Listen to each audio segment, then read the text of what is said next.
भंजन मारुति नंदन गत मंगलवार दिन बजरंग दल गंजाम विभाग अधीन गंजाम गजपति जिला गस्तरे आसिथिले राज्य संयोजक श्रीजुक्त मानस रंजन महांती और राज्य सह संयोजक अंबिका दास, गंजाम विभाग संयोजक गौतम महाराणा।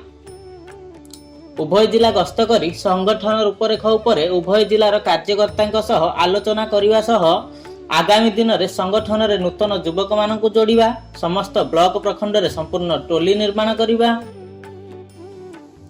जिलार परिचय वर्ग करने और अप्रैल मासरे भुवनेश्वर में हेबाकु थिबा राज्यस्तरीय कार्यक्रम संपर्क में आलोचना करा जायथिला। गोरक्षा धर्मांतरीकरण रोकिबा सीए सपक्ष में जनसाधारण को अवगत करने कार्यकर्ता को निवेदन करथिले। संध्यारे ब्रह्मपुर नुआ बस स्टाण्ड निकट में विश्व हिंदू परिषद कार्यालय में जिला कार्यकर्ता सह आलोचना करथिले। एथिरे विश्व हिंदू परिषद जिला कार्यकारी सभापति भवानी शंकर दास, संपादक अरुण पाढ़ी, सह संपादक राजीव खाड़ंगा, बजरंग दल सुरक्षा प्रमुख कृष्णचंद्र दास, महानगर संयोजक राहुल पात्र, मिहिर डाकुआ, विनोद प्रधान, कान्हू भाई प्रमुख उपस्थित थिले।